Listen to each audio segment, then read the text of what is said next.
Hi అండి. నా ప్రాణం నీవేరా పార్ట్ 2. కౌశల్, అవని చాలా ప్రేమించుకున్నారు. 7 సంవత్సరాలు వారి ప్రేమకు ప్రతిఫలంగా పెళ్లిపీటలు ఎక్కబోతూ ఉన్నారు.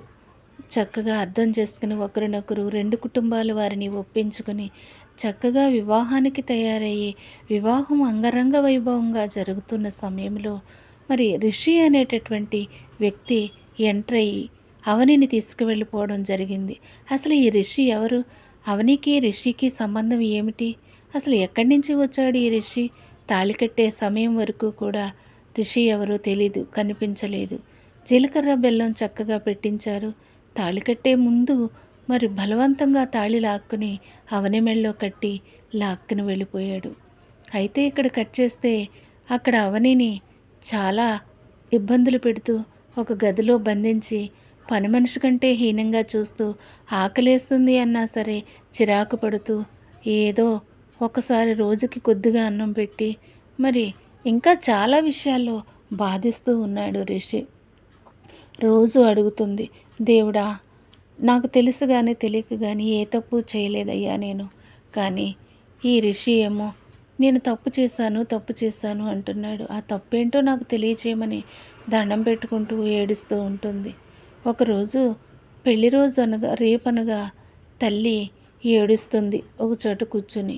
అమ్మాయి ఎందుకు ఏడుస్తున్నావు అంటే, ఎంతో అల్లారు ముద్దుగా పెంచుకున్నాము నిన్ను, రేపటి నుంచి మా ఇంట్లో నుండి నువ్వు వెళ్ళిపోతావు కదా, ఈ అమ్మ గుర్తుకొస్తుందా నీకు? నిన్ను చూడకుండా నేను ఉండలేను అని ఏడుస్తూ ఉంటే, నువ్వు అలా అంటే నేను అసలు పెళ్ళే చేసుకోనమ్మా, ఇప్పుడప్పుడే పెళ్ళి వద్దన్నాను కదా, మీరే సరే చేసేసుకోండి, ఇంకెన్నాళ్ళు ప్రేమలో ఉంటారు అని అన్నారు, అందుకే నేను ఈ మాట చెప్పని నేను పెళ్లి చేసుకుంటున్నాను అనేసి అనేటప్పటికీ అంతలో అవని తండ్రి వచ్చి, ఏమిటి శుభమంట పెళ్లి జరుగుతుంటే ఏడుపులు బొబ్బులను, ఎంత దూరం వెళ్ళిపోతుందేంటి, ఎక్కడ దగ్గరే కదా, రోజు కావాలంటే రోజుకు ఒకసారి నీ కూతురును వెళ్ళి చూసుకునిరా, లేదు అంటే ఫోన్ చేసి మాట్లాడు అంటే అప్పుడు తల్లి అంటుంది, అవని రోజుకొకసారి ఫోన్ చేస్తాను, నువ్వు నాతో మాట్లాడతావు కదూ అంటే, నువ్వు ఫోన్ చేయకపోయినా సరే నేనే ఫోన్ చేసి మాట్లాడతానమ్మా, అంతేకాదు నేను ప్రతిరోజు రోజుకొకసారైనా సరే వచ్చి నేను చూసి వెళ్తాను నిన్ను నాన్నని అని చెప్పి ఎంతో ధైర్యం చెప్తుంది. ఆ మాటలకి చాలా సంతోషపడతారు. అప్పుడే ఏడ్చిన చాలా నవ్వుకుని సంతోషంగా పనులు చేసుకుంటూ ఉంటారు. ఈ విషయాలన్నీ గుర్తుకొచ్చినటువంటి అవని ఇంకా ఎక్కి ఎక్కి ఎక్కి ఎక్కి ఏడుస్తూ ఉంటుంది. అంతలో ఒక ఫోన్ రింగ్ అవుతుంది. రిషి ఆ ఫోన్ తీసి మాట్లాడతాడు. నాన్న, రిషి ఎలా ఉన్నావు, భోంచేసావా, ఎక్కడున్నావు అని అడుగుతుంది అవతల నుంచి ఒక వ్యక్తి. ఆ వ్యక్తి ఎవరో కాదు, రిషి తల్లి.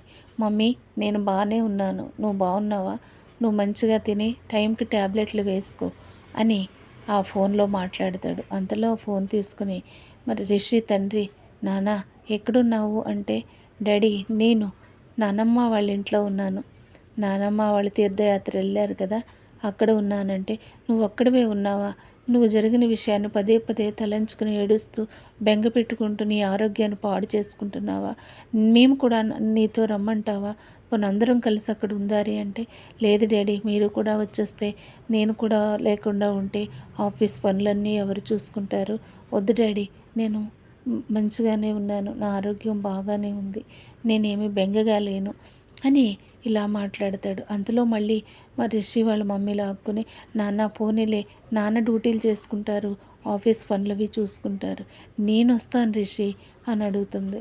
లేదు మమ్మీ, డాడీ ఒక్కరే వద్దు, నువ్వు కూడా ఉండాలి డాడీతో పాటు అని అంటే, నేనే వస్తాను సమయం చూసుకుని, ఒకవేళ మీ అవసరం ఉంది అంటే నేనే మీకు కబుర్ చేస్తాను అంటే, నాన్న ఆ ఆ అమ్మాయి ఎవరో తెలిసిందా, ఆ వ్యక్తిని నువ్వు పట్టుకున్నావా అనేసి నీ జీవితంలో ఇంతటి మరి అగాధాన్ని తీసుకొచ్చినటువంటి ఆ వ్యక్తిని కనిపెడతానన్నావు కదా, ఎలా కనిపెడతావు నాన్న అంటే, ఆ విషయం నువ్వు మర్చిపోమ్మా, నేను ఎలా అయినా సరే పట్టుకుంటాను, పట్టుకున్న రోజుని నీతో అన్ని విషయాలు నేను షేర్ చేసుకుంటానమ్మా అనేసి నువ్వు ధైర్యంగా ఉండు అని ఫోన్ పెట్టేస్తాడు.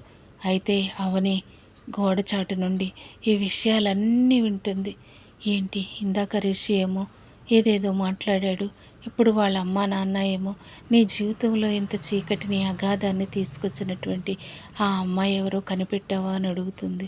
ఏంటి ఏం జరుగుతుంది అని మళ్ళీ మళ్ళీ విసిగించినట్లుగా, రిషి గారు మీకు దండం పెడతాను, అసలు ఏంటి, మీరు నన్ను ఎందుకు తీసుకొచ్చారు, మీరు వేరే పొరపడి వేరే అమ్మాయి అనుకుని నన్ను తీసుకొచ్చారేమో అంటే, నోరు ముయ్యవే, ఏంటి నీకు అర్థం కావట్లేదా, తాగి ఒళ్ళు తెలియక తాగి నీ ఇష్టానుసారంగా నువ్వు కార్ డ్రైవింగ్ చేయడం వల్ల ఇద్దరు ప్రాణాలు కోల్పోయారు, నా ప్రాణంగా ప్రాణమైన ప్రాణాలను కోల్పోయారు అంటే ఏం మాట్లాడుతున్నారు, మీకేమైనా పిచ్చి పెట్టిందా, మీరు మెంటల్ హాస్పిటల్ నుంచి వచ్చారా అని చెప్పి రిషి అని అడుగుతుంది. నేను కాదే, నిన్ను మెంటల్ హాస్పిటల్కి పంపిస్తాను, జరిగిన విషయాన్ని గుర్తు చేసుకుని చెప్పకపోతే కావాలని ఇంకా నటిస్తున్నావు చూడు, దానికే నాకు కోపం వస్తుంది అని విసుగ్గా మాట్లాడతాడు.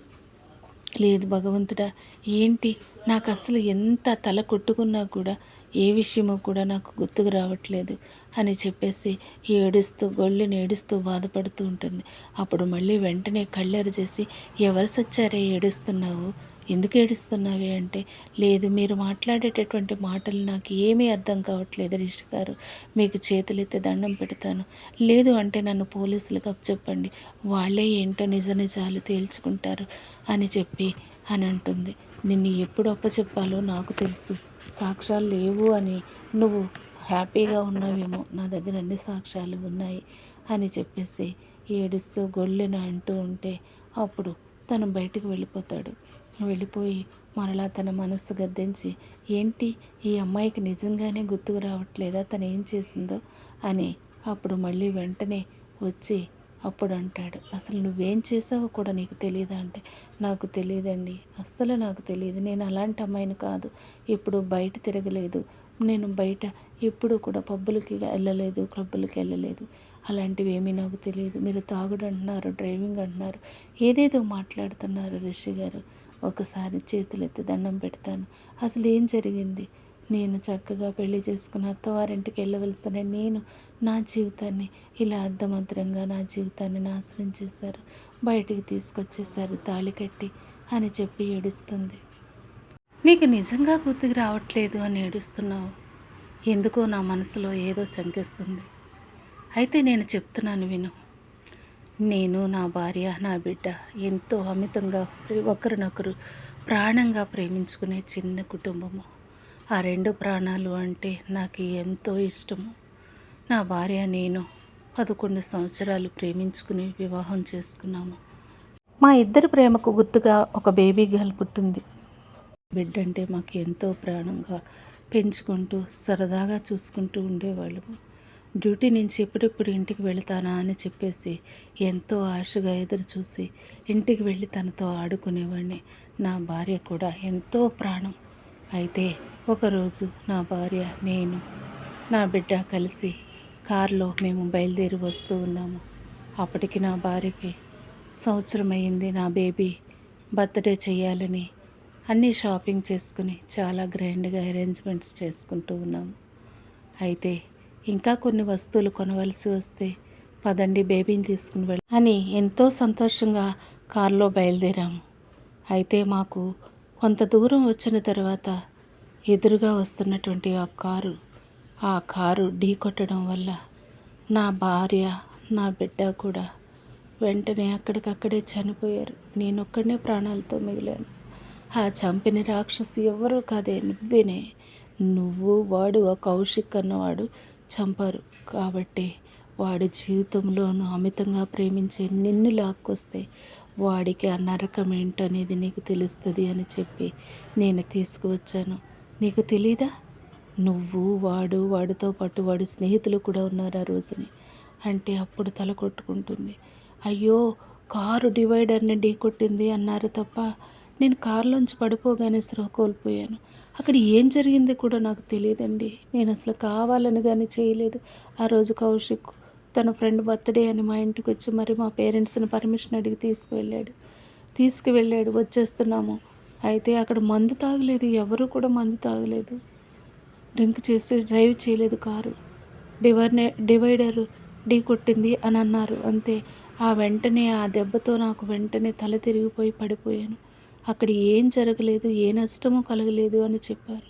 అంతేకాని ఎదురుగుండా మీ కారు వస్తుంది, మీ కారులో మీ భార్య మీ బిడ్డ ఉన్నారు, చనిపోయారు అని మాత్రము ఎవ్వరు చెప్పలేదండి. ఇప్పటి వరకు మీరు చెప్పే వరకు కూడా నాకు తెలీదు అనేసి కెవ్వు కెవ్వుమని ఒళ్ళుని ఏడుస్తూ ఉంటుంది, గుండు బాదుకుని ఏడుస్తుంది. అయ్యో, నేను కూడా ఉన్నాను ఆ కారులోను, అయితే నా వల్ల ఇద్దరు ప్రాణాలు కోల్పోయారా అని ఎంతో ఏడుస్తూ ఉంటుంది రిషి. ఆపుకోలేక ఎంతో గొళ్ళుని ఏడుస్తూ ఉంటే రిషిని చూసి అవనికి జాలేసింది.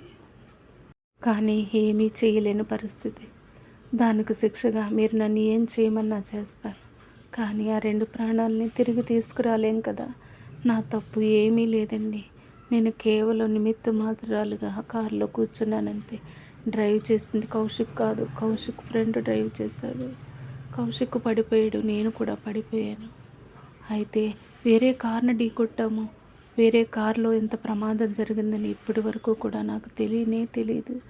రిషి గారు, మీ కాళ్ళు పట్టుకుంటాను, నన్ను క్షమించండి, నన్ను క్షమించండి, నన్ను క్షమించండి అని పదే మాట్లాడుతూ ఏడుస్తూ ఉంటుంది. అయితే రిషి అంటాడు, నా ప్రాణాలు 2 పోయాయి, నేనెందుకు బ్రతుకుండాలి అనుకున్నాను, కానీ నా బాధను వాడికి తెలియచేయాలి అని చెప్పి నిన్ను తీసుకొచ్చాను అవనే. ఎందుకంటే నా ప్రాణంగా ప్రేమించిన నా భార్యని చంపేశాడు. నేను ఎంతో ప్రాణంగా గుండెల్లో పెట్టుకుని చూసుకునే నా బిడ్డని చంపేశాడు. 2 ప్రాణాలు తీసినటువంటి వాడికి తన ప్రాణంగా ప్రేమించినటువంటి నిన్ను దూరం చేస్తే జీవితాంతం కుములు చావడమే కాకుండా వాడికి 10 మందిలో కూడా పరువు పోతుంది. అప్పుడు తెలుస్తుంది వాడికి బాధ అంటే ఏంటో. విచ్చలవిడిగా తిని తాగి రాత్రి సమయంలో ఒళ్ళు తెలియక మరి కార్ డ్రైవింగ్ చేయడం వల్లే నేను ఈ నష్టానికి గురయ్యాను. ఎంత నష్టపోయాను, నా నష్టాన్ని ఎవ్వరూ భర్తీ చేయలేరని రిషి చెప్తాడు. కడలి vlogs 1 YouTube channel. Thank you for watching.